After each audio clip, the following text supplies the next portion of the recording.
Binigyan siya ng lahat nang hindi man lang iginagalaw ang daliri.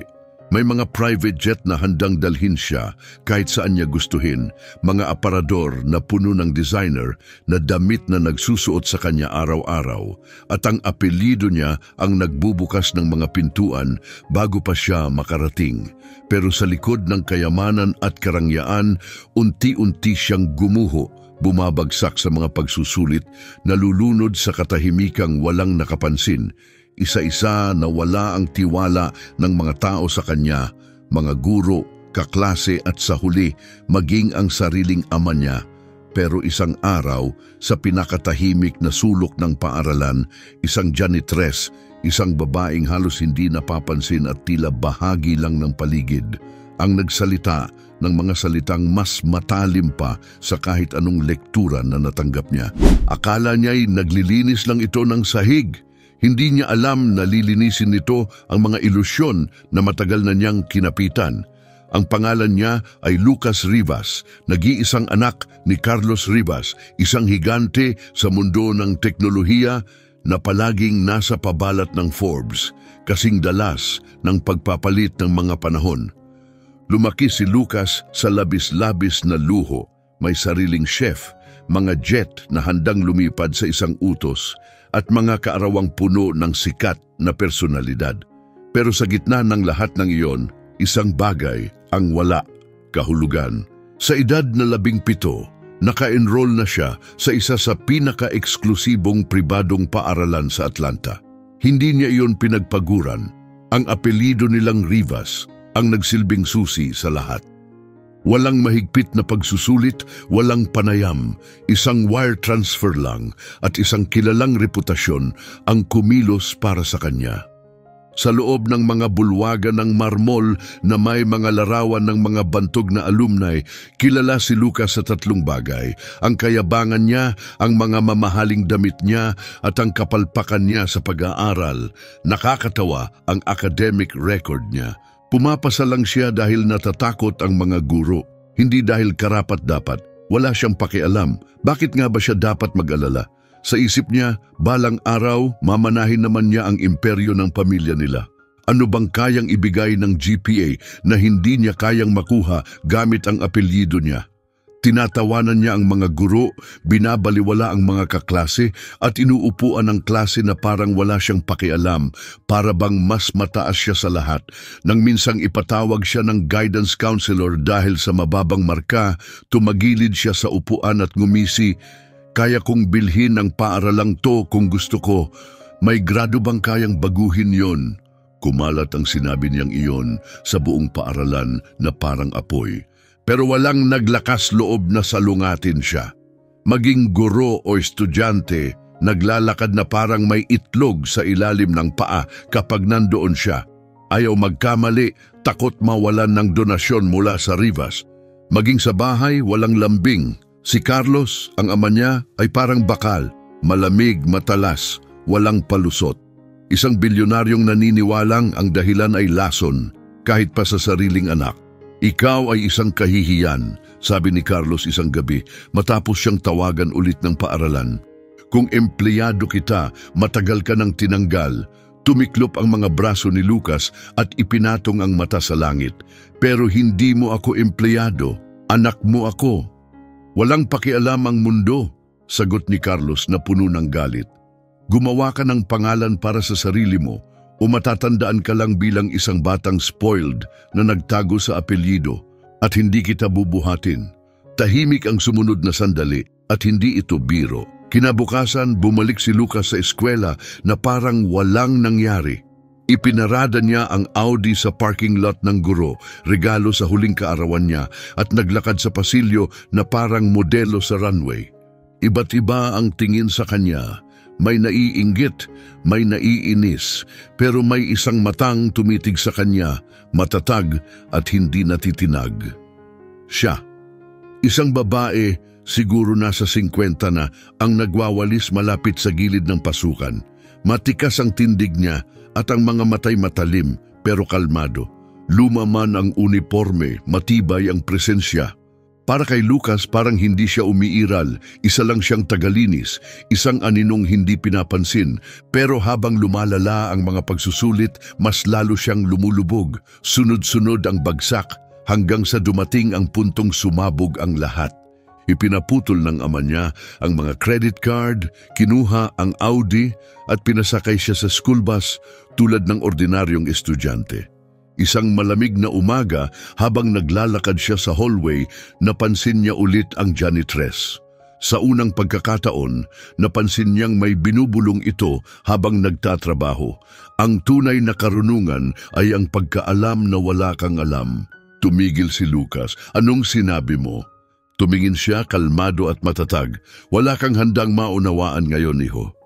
Napatawa si Lucas ng kaunti pero may kirot ang mga salita niya.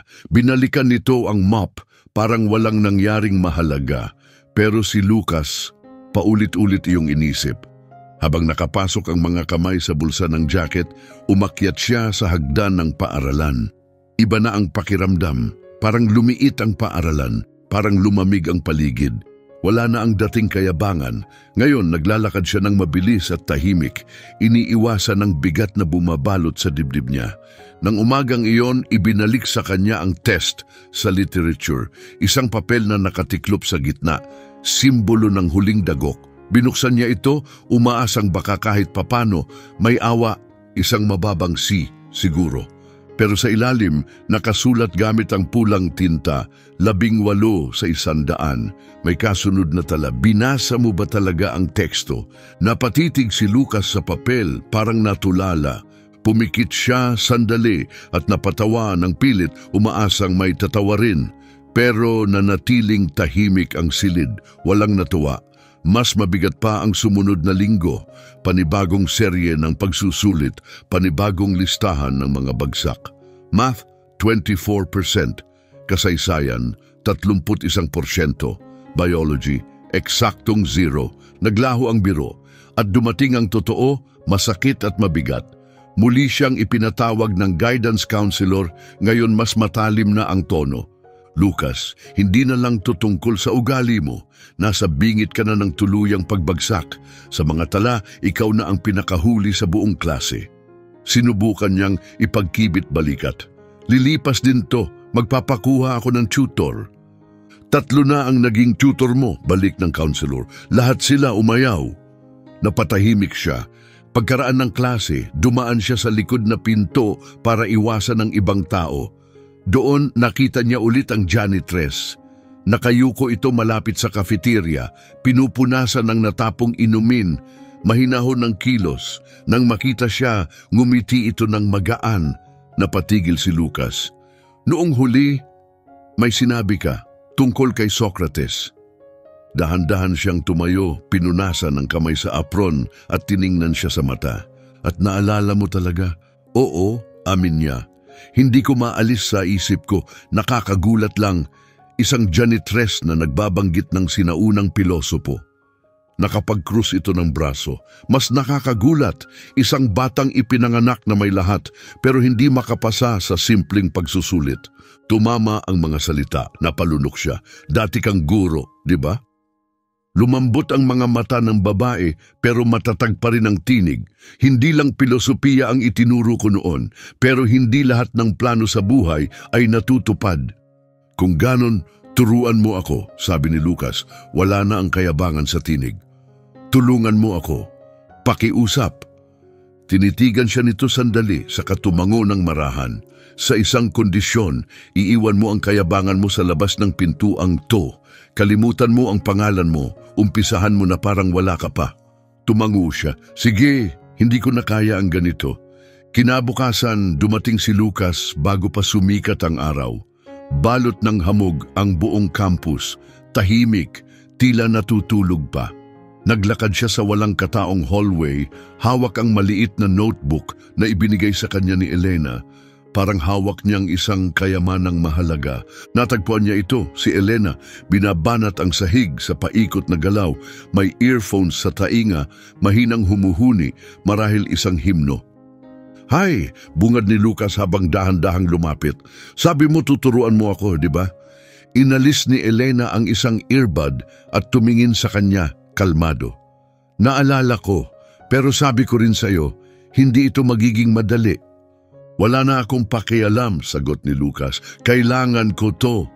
Kung ganon magsimula tayo, pero una dapat mong malaman ang pangalan ko. Tumango siya sa big. Elena Morales. Ngumiti si Lucas, bahagya lang. Matagal ka na bang nagtatrabaho rito?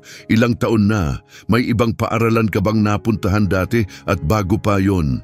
Huminto si Elena, tumitig sa kanya at mahina ngunit malinaw na sinabi, dati akong propesor sa universidad, literatura sa Ingles, filosofiya. Napakurap si Lucas sa gulat. Bakit mo iiwan yon para lang magtrabaho rito? Habang pinupulupot ang basahan, sumagot si Elena ng walang pag-aalinlangan dahil may mga panahon na kinukuha ng buhay ang lahat ng akala mong permanente. At kapag nangyari yon, ang matitira na lang ay ang tunay mong nalalaman at alam ko pa rin kung paano magturo. Sa unang pagkakataon sa buong buhay niya, nakaramdam si Lucas ng tunay na respeto para sa isang taong walang kapangyarihan, walang kayamanan, pero may bitbit na lakas na hindi matitinag. Kung ganon, saan ba talaga ako magsisimula? Tanong niya. Sinubukan kong magbasa kagabi, pero hindi ko alam kung saan ako dapat magsimula. Iyon ang unang leksyon, sagot ni Elena. Pinapalabas ng kayabangan na naiintindihan mo na. Pero ang tunay na pagkatuto, nagsisimula pag inamin mong hindi mo alam. Marunong naman akong magbasa, anya, bahagyang napahiya. Hindi ko naman sinabing hindi, tugon ni Elena. Pero ang tunay na pagbabasa ay ang makita kung ano ang nasa pagitan ng mga salita. Mula sa bag niya, inilabas ni Elena ang isang lumang notebook. Tuwing umaga, makikipagkita ka sa akin dito ng 1 oras. At sa gabi, kapag natapos ko ng maglinis, magsusulat ka. Hindi lang kung ano ang pinag-aralan mo, kundi kung ano ang naramdaman mo, kung ano ang naintindihan mo. Walang grado. Katotohanan lang. Binuksan ni Lucas ang notebook. Walang laman ng mga pahina, nakakatakot pero nakakaakit. Paano kung mabigo ulit ako? Bulong niya. Kung ganon, sagot ni Elena ng matatag, ibig sabihin yon ay nagsisimula ka ng matuto. At doon nagsimulang magbago ang mga araw. Isang bagong ritmo ang nabuo, kakaiba, matatag, halos banal. Maagang dumarating si Lucas tuwing umaga. Hindi siya sasalubungin ni Elena ng papuri o lektura, kundi ng mga tanong na dumidiretso sa puso. Anong naramdaman mo sa linyang yon? Bakit sa tingin mo pinili ng karakter ang pananahimik? Paano mo ilalarawan ang tunog ng tapang? Hindi siya kailanman binigyan ng mga sagot. Sa halip ginigising ni Elena ang isipan niya, pinapaisip siya hanggang sa mabuhay ang mga salita. Hindi na naging pabigat ang mga libro. Bawat pangungusap, tila kumakatok sa damdamin niya, gumigising ng mga emosyong hindi niya inasahan. Mabilis na napuno ang notebook niya, hindi ng mga sagot, kundi ng tapat na salamin ng sarili.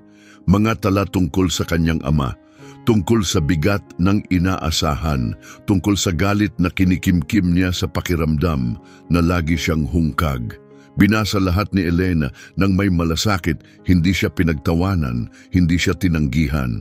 Isang gabi, habang nagsusulat siya sa cafeteria, dumaan ang 2 lalaki na nagtatawanan. Si Marco, ang bituin ng football team, ay ngumisi. Tingnan mo si Rivas, nagsusulat ng love letter para sa janitress. Tumawa ang kasama niya. Nanginig ang mga kamao ni Lucas, nanigas ang panga, handa na sanang sumabog. Pero marahang inilapag ni Elena ang kamay niya sa balikat nito at bumulong. Hindi mo pwedeng sukatin ang lalim gamit ang mababaw. Mas matalim ang tama ng sinabi niya kaysa sa pangungutya ng iba. Binitawan ni Lucas ang galit. Nang gabing iyon, may dumating na mensahe mula sa kanyang ama. Na-update na ang mga grado mo. Huling pagkakataon mo na ito, ayusin mo o mawawala ang lahat. Walang trust fund, walang apartment, wala. Matagal siyang nakatitig sa screen. Hindi siya sumagot, pero sa unang pagkakataon, hindi siya natakot. Pakiramdam niya, handa na siya. Pagsapit ng Biyernes, abala ang buong paaralan sa kaguluhan ng pagtatapos ng semestre, mga card ng grado, pulong para sa graduation at mga usapan tungkol sa kinabukasan. Dumaan si Lucas sa gitna ng karamihan, hawak-hawak ang folder na may laman ng mga muling sinulat na sanaysay, papuri mula sa mga guro at isang draft ng pirasong pinamagatang Ang Ilusyon ng Kapangyarihan, bunga ng hamon ni Elena. Sa unang pagkakataon, proud siya sa ginawang takdang aralin. Siguro naisip niya magiging proud na rin sa wakas ang ama niya. Pero pagpasok niya sa opisina, naroon na si Carlos Rivas. Nakatingin sa bintana, suot ang abuhing suit, abala sa cellphone at puno ng pagkainip. Huli ka na, bulong nito. Tapusin na natin to. Medyo balisa ang guidance counselor habang inaabot ang report ni Lucas. Bago pa man niya ito mahawakan, inagaw na ito ng ama niya. Mabilis na sinuri ang mga pahina, mga gradong hindi perpekto pero kapansin-pansing mas maganda. Papuri ng mga guro tungkol sa inisyatiba, pakikilahok at malaking pagbabago sa ugali. Biglang isinara ni Carlos ang folder. Ito ba ang tawag mong progreso? Huminga ng malalim si Lucas. Sinusubukan ko, totoong sinusubukan. Sinusubukan kasama sino? Singhal ng ama. Umalis na ang huli mong tutor. Nag-alinlangan si Lucas, saka nagsalita.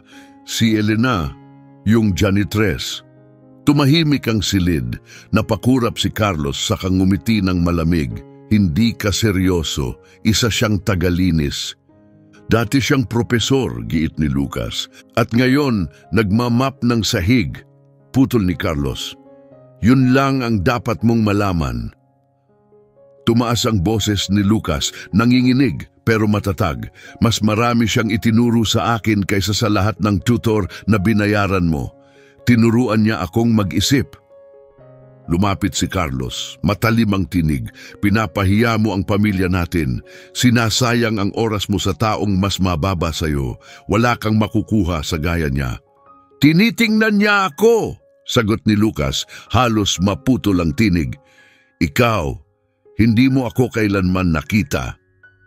Tiningnan siya ni Carlos na para bang hindi niya nakikilala ang sariling anak. Pagpatuloy mo yung landas na yan, mawawala sa iyo ang lahat. Kotse, pera, maging ang apelyido mo, huwag mo akong subukan. Masakit ang lalamunan ni Lucas pero nagsalita pa rin. Siguro, ang mawalan ng lahat ang tanging paraan para matuklasan ko kung sino talaga ako. Hindi na sumagot si Carlos, basta na lang siya lumabas. Sa sumunod na linggo, naging tahimik si Lucas sa eskwelahan. Mabigat ang kilos, pero hindi durog. Napansin siya ng lahat. May mga guro na bumulong-bulong. May mga estudyanteng nagchismis. Kumalat ang mga usap-usapan. May nagsasabing na humaling siya sa janitress. May 3 na tumatawa ng lantaran. Si Marco pa nga, nag-post ng video online kung saan makikitang magkasama sina Lucas at Elena pagkatapos ng klase. May caption, mga leksyon mula sa mga talunan. Hindi umatras si Lucas. Sa halip, ipinrint niya ang sanaysay niya at ikinabit ito sa pampublikong bulletin board ng paaralan. Malaki ang pamagat, ang pagkatuto ay hindi kahinaan. Ang kamangmangan ang tunay na kahinaan. Kinabukasan, wala na ang papel pero kumalat na ang mensahe.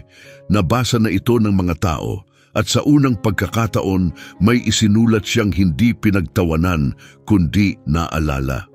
Ang Lunes ay dumating na may kakaibang katahimikan. Parang tapos na ang bagyo, naiwan ang isang kulay abo pero payapang langit. Maaga pa lang, dumating na si Lucas. May hawak na kape sa isang kamay at ang notebook sa kabila. Nakita niya si Elena sa dulong pasilyo, nagtatrabaho malapit sa lumang science wing. Tumingala ito nang marinig ang mga yapak niya, bahagyang tinaas ang kilay. Alay ng kapayapaan, tanong niya tinititigan ng kape. Parang ganun, sagot ni Lucas habang inaabot ito.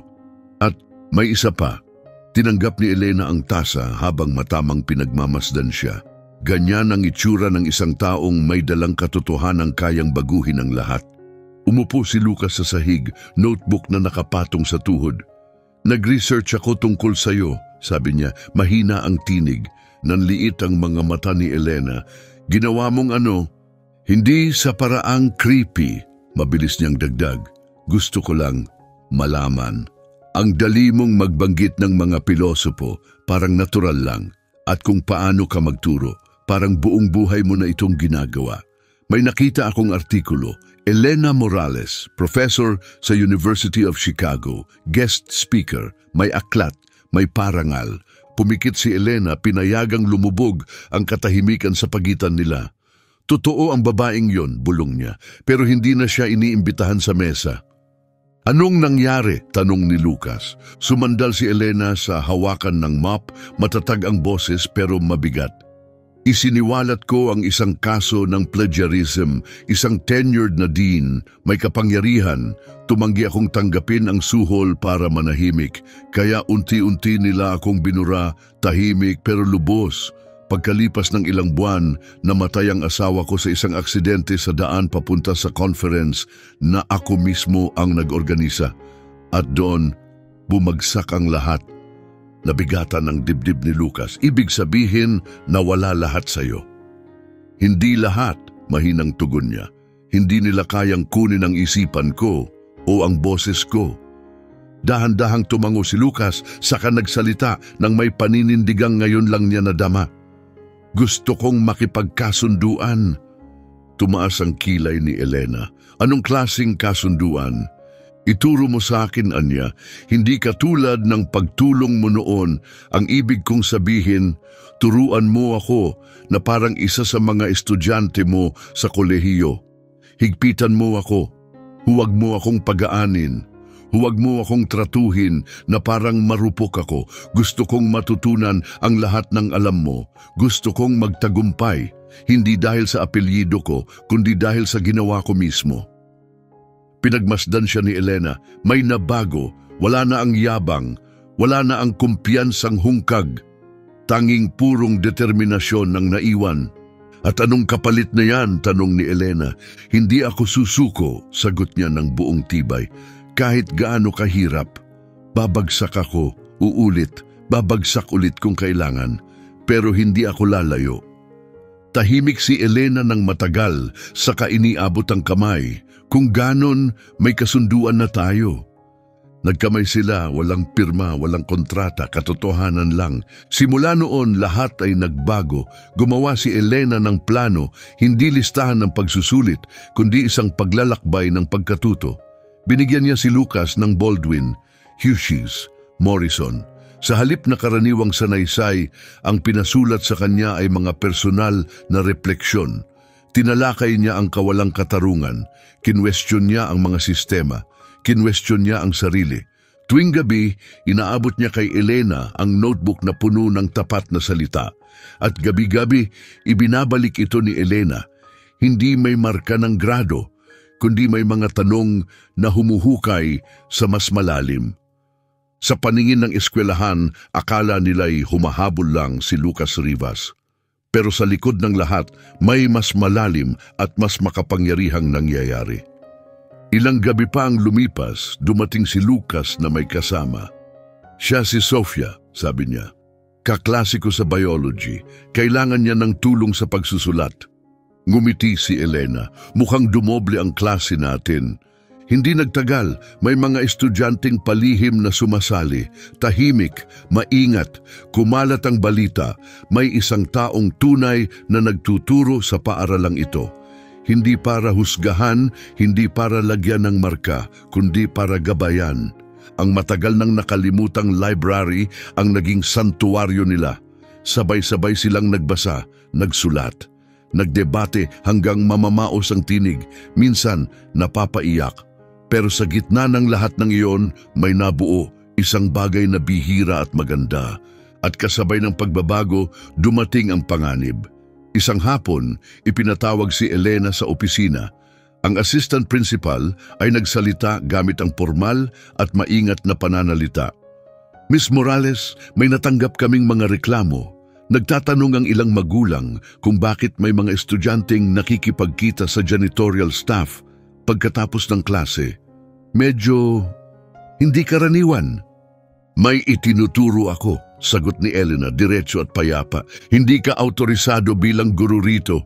Hindi yan bahagi ng trabaho mo. Tinitigan lang ni Elena ang administrator. Hindi rin bahagi ng trabaho ko ang magsalba ng buhay ng estudyante, pero nagawa ko na rin yon.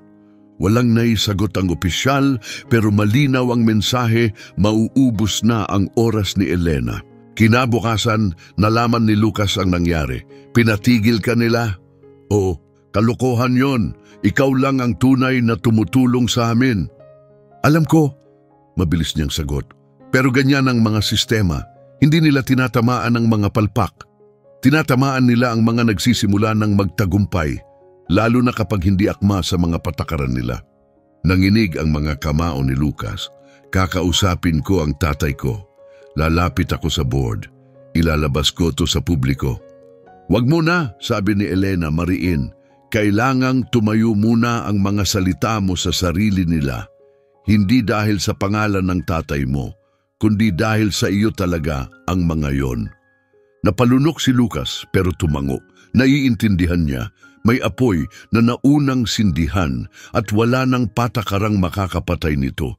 Dumating ang taglamig sa Atlanta. Nababalot ng hamog ang mga umaga, tahimik ang mga pasilyo, humahaba ang mga anino. Pero sa loob ni Lucas, may kakaibang liwanag na patuloy na lumalakas, isang init na hindi niya maipaliwanag. Isang umaga pinatawag siya ni Elena sa nakalimutang library. Mga maalikabok na istante, sirang silya, isang lugar na tila kinalimutan na ng lahat. Ibinaba niya ang isang libro sa mesa, ipinatong ang mga kamay sa ibabaw nito at tinitigan si Lucas. Panahon na para ibigay ko sa iyo ang leksyon na hindi kailanman isinusulat sa syllabus. Lumapit si Lucas. Nakikinig ako. Hindi na sagrado, diploma o exam ang sikreto. Ang tunay na pagkatuto ay pagbabago. Tumayo siya't dahan-dahang naglakad, umuugong ang tinig sa pagitan ng mga lumang istante. Karamihan sa tao natututo lang para makapasa, para makalusot, para ulitin lang ang sinabi ng iba at tawaging kaalaman.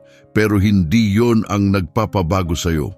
Ang tunay na pagkatuto ay nangyayari kapag may nabasag sa loob mo at pinili mong buuin ito muli ng mas matibay. Tahimik si Lucas, pinakiramdaman ang bawat salita. Nagsimula ka na, pagpapatuloy ni Elena, pero kailangan mong malaman, magulo ito, masakit, tumatama ng personal, pero totoo ito. Mula sa bag niya, inilabas niya ang isang lumang asul na aklat. Inabot ito kay Lucas. Ito ang nagligtas sa akin, The Souls of Black Folk ni W.E.B. Du Bois. Binasa ko ito nung nawala na ang lahat sa akin. Binalik nito ako. Binuksan ni Lucas ang pabalat. Ang mga gilid ng pahina ay puno ng sulat kamay ni Elena. Ibinibigay mo ito sa akin. Pinagkakatiwala ko ito sa iyo. Pero, bakit ako? Umupo si Elena, malumanay ang mga mata. Kasi sa unang tingin ko pa lang sa iyo, hindi yabang ang nakita ko. Nakita ko ang isang batang nalulunod, pero gusto pa ring lumangoy paakyat. Hinawakan ni Lucas ang libro na para bang ito'y may buhay. Babasahin ko bawat pahina at magsusulat ako ng totoo, hindi para sa grado, para sa iyo. Kinuha ni Elena ang mop at timba papunta na sa pinto. Bago siya lumabas, lumingon siya. Kapag may nagtanong kung kamusta ka sa school, huwag mong sabihing bumubuti na ako, sabihin mong nagiging ako na. Nanatili si Lucas sa library kahit matagal nang nakaalis si Elena. Hawak pa rin ang libro. Mabigat ang dibdib, hindi sa hiya o takot, kundi sa kahulugan. Hindi na mahalaga sa kanya ang makapasa lang. Gusto na niyang magkaroon ng saysay ang buhay niya at nagpakita ito sa lakad niya, sa tingin ng mata niya, sa paraan ng pagdadala niya ng sarili. Hindi na siya lumalakad na parang tagapagmana.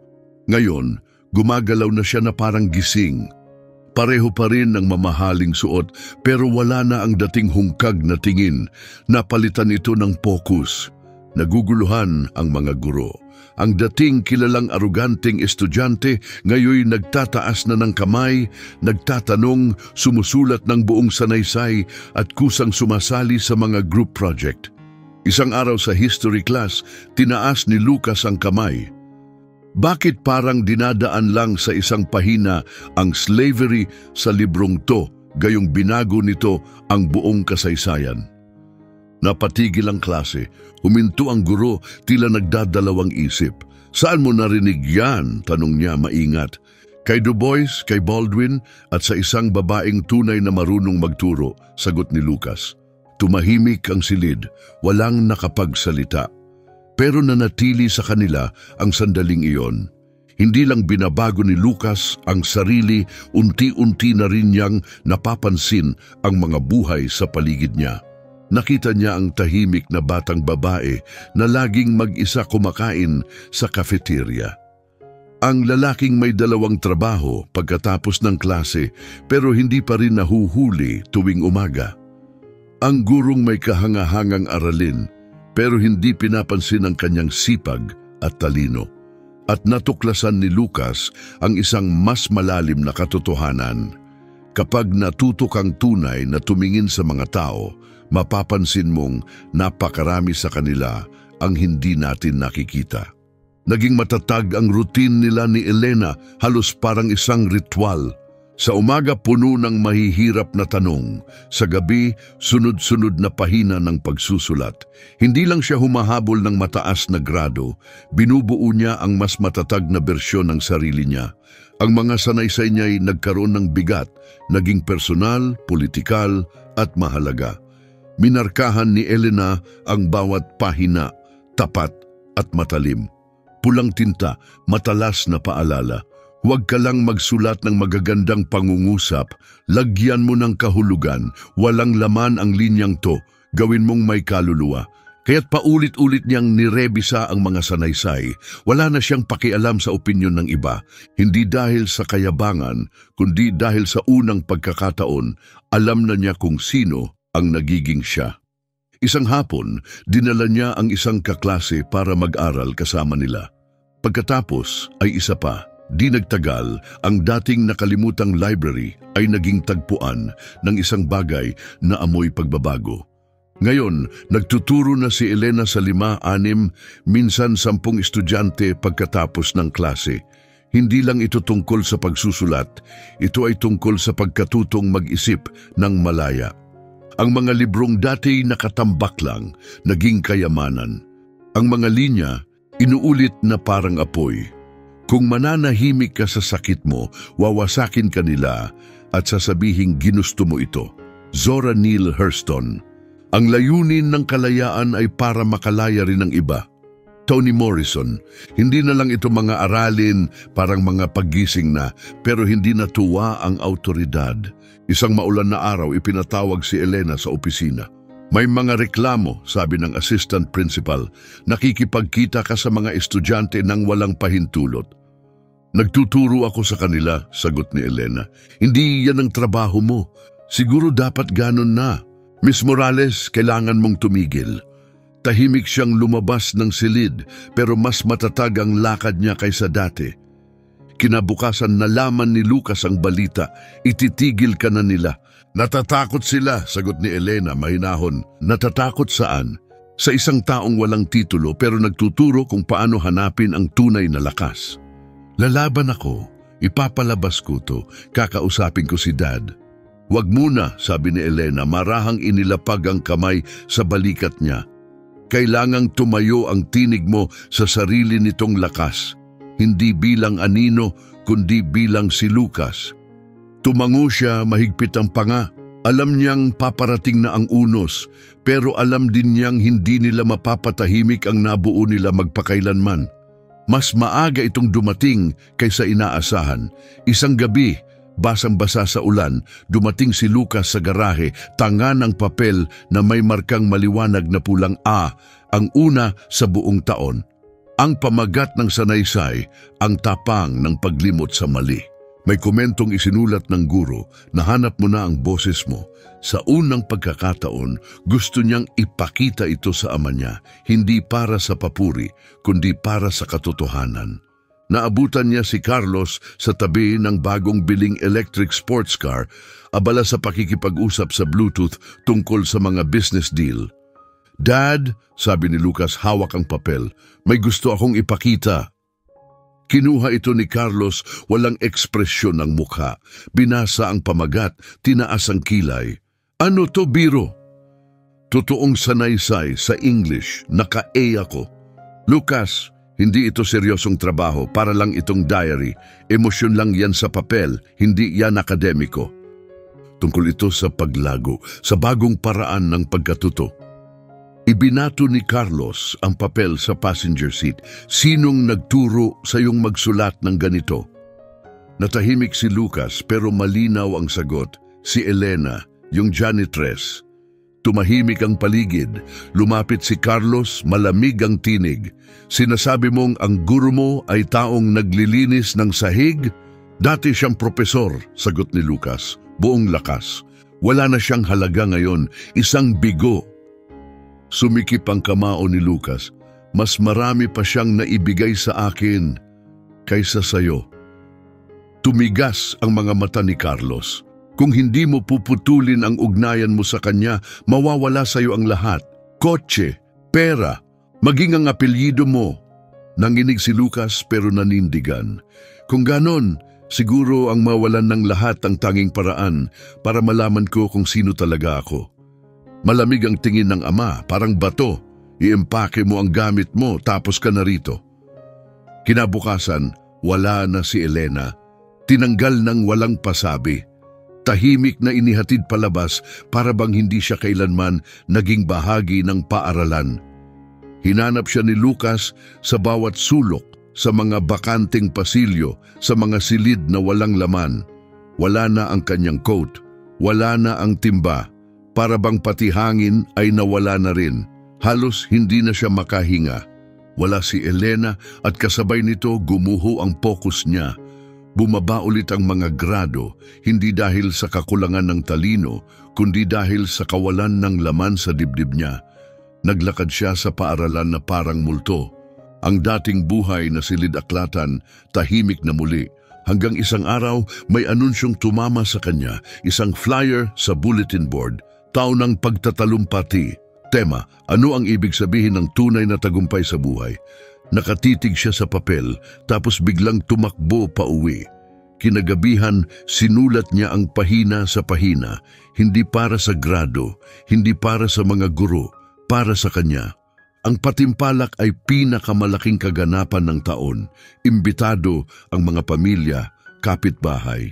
May premyong scholarship, rekomendasyon, pagkilala. Para sa karamihan, isa lang itong pagsubok. Para kay Lucas, ito'y isang labanan. Kinabukasan, narinig niya ang mga bulungan. Tinanggal si Elena ng tahimik, isinisi sa kakulangan ng budget. Pero alam ng lahat ang totoo. Pinilit siyang lumabas. Wala man lang paalam, walang seremonya. Mag-isa si Lucas sa cafeteria, hawak ang notebook. Nanginginig ang mga kamay habang binabasa ang mga lumang koreksyon ni Elena. Ang tunay na pagkatuto ay nagbabago sa'yo. Ang kayabangan ay maskara ng takot. Hindi mo kailangan ng pahintulot para maging bago. Isinara niya ito at humawak sa bagong kwaderno. At sumulat siya, hindi para sa papuri, hindi para sa palakpakan, kundi dahil kailangang marinig ang katotohanan. Dumating ang gabi ng patimpalak, puno ang auditorium, mga magulang na may mamahaling coat, mga estudyanteng naka-Amerikana, mga college scout na may hawak na clipboard sa likod. Nakatayo si Lucas sa likod ng kortina, nakasimpleng shirt at jeans, walang mamahaling sapatos, walang apelyido. Siya lang at ang mga salitang dala niya. Tinawag ang pangalan niya, lumakad siya sa entablado. Tumahimik ang buong silid.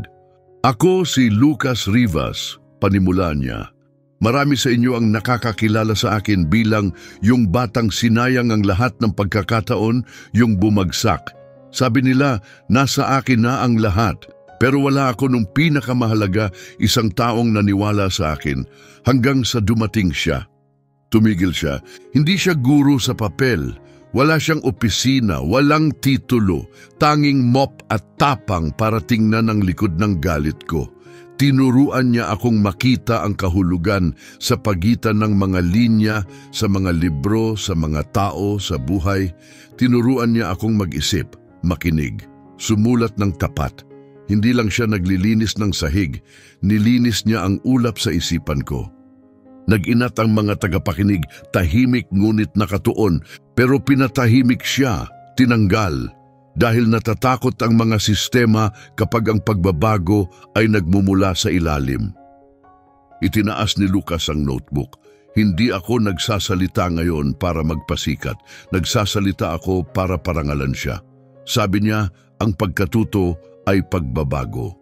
Na ang tagumpay ay hindi pera o kapangyarihan, kundi ang pagiging taong may saysay, isang taong hindi malilimutan.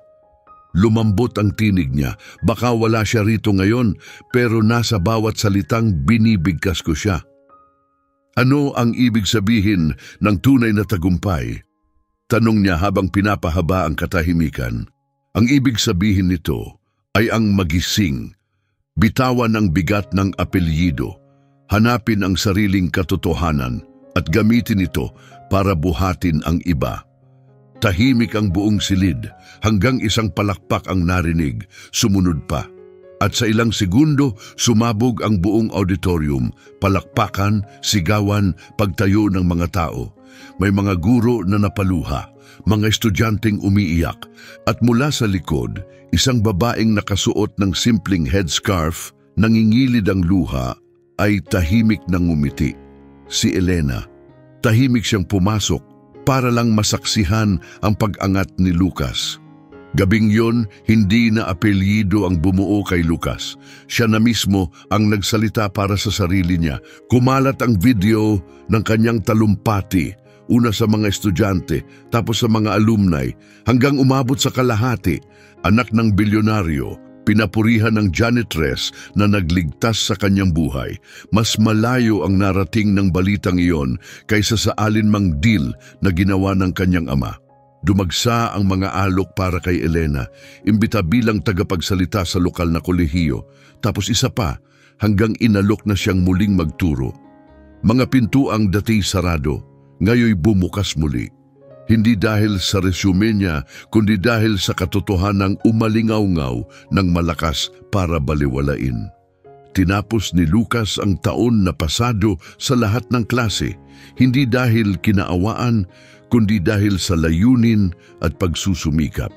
Tinanggihan niya ang mga kilalang unibersidad at pinili ang isang maliit na kolehiyo na nakatuon sa katarungang panlipunan at edukasyon.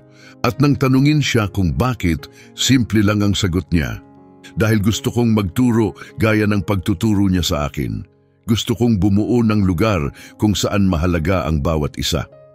Ilang buwan ang lumipas, sa ilalim ng maliwanag na araw sa Georgia, lumakad si Lucas papunta sa isang payak na bahay at kumatok. Binuksan ni Elena ang pinto, suot ang isang simpleng sweater at bakas sa mukha ang gulat. Hindi mo kailangang maglakad ng ganito kalayo, sabi niya. Kailangan ko, sagot ni Lucas, iniaabot ang isang sobre. Sa loob nito, ang kanyang diploma, ang pagtanggap sa kolehiyo at isang planong isinulat kamay. Gusto kong magsimula ng isang bagay, sabi niya. Isang center, isang lugar kung saan pwedeng matuto ang mga tao katulad ng pagkakatuto ko, tapat, malalim, walang hiya. Gusto kong pangalanan ito na Elena Institute. Dahan-dahang binasa ni Elena ang mga salita habang nangingilid ang luha sa kanyang mga mata. Bakit ako? Bulong niya. Dahil lahat ng meron ako ngayon, nagsimula sa iyo. Kung gagawin natin ito ng magkasama, sagot niya banayad ang tinig. Palagi, tugon ni Lucas. At sa paglipas ng mga buwan, binuksan ng Elena Institute sa isang muling inayos na community center. Sa loob, buhay na buhay ang mga silid-aralan sa talakayan. Puno ang mga pasilyo ng mga grupo sa pagsusulat tuwing gabi. Umusbong ang mentorship. Ang mga batang dati napapabayaan ay muling nakakita ng pag-asa. Nagturo si Elena na may alikabok ng chalk sa kamay, mga aklat na nakapalibot sa kanya at kalayaang taglay sa puso. Si Lucas ang namahala sa mga programa. Pero hindi niya kailanman tinigilan ang pagiging mag-aaral. Napansin ng syudad, may dumating na mga parangal, isinulat sa mga artikulo. Pero ang tunay na tagumpay ay nasa mga sandaling hindi kayang kunan ng kamera, tulad ng isang 12 taong gulang na iniabot ang isang notebook kay Elena at bumulong. Sa lugar na to, ngayon lang ako nakaramdam na matalino ako. Umiyak si Elena, pati si Lucas. Maging si Carlos ay dumalo ng tahimik sa pagbubukas ng institute. Nakatayo siya sa likod, nakikinig habang nagsasalita ang anak tungkol sa katarungan, kababaang loob at paghilom. Pagkatapos ng programa, nagkita sila sa labas. Hindi ko inakalang iiyak ako ngayon, pag-amin ni Carlos. At ako rin, hindi ko inakalang mapapatawad kita, sagot ni Lucas. Yumakap sila. Hindi bilang bilyonaryo at tagapagmana, kundi bilang 2 taong gustong magsimulang muli. Lumipas ang mga taon at lumago ang institute. Isang gabi, umakyat si Lucas sa isa pang entablado, ngayon para tumanggap ng pambansang parangal para sa edukasyon. Hawak ang mikropono, tumigil siya sandali bago nagsalita. Minsan, sabi nila, wala akong ginawa kundi mabigo. Pero may isang katotohanang nagligtas sa akin. Ang tunay na kadakilaan ay hindi sa pagiging nakikita, kundi sa kakayahang makakita. At minsan, ang taong babago sa buhay mo, hindi nakasuot ng coat at kurbata. Minsan, bit-bit nila ang mop, nagbabanggit ng mga manunulat habang walang ibang nakikinig. Ang pangalan niya ay Elena Morales, at hindi lang niya niligtas ang mga grado ko, niligtas niya ang kaluluwa ko. Tumingin siya sa mga tao sa harap niya. Kung naniniwala ka sa mga kwentong hamon sa sistema, nagbibigay inspirasyon at nagbibigay ng tinig sa mga madalas hindi naririnig, mag-subscribe ka sa ibaba. Marami pang biyahe na gaya nito ang darating at gusto kong makasama ka.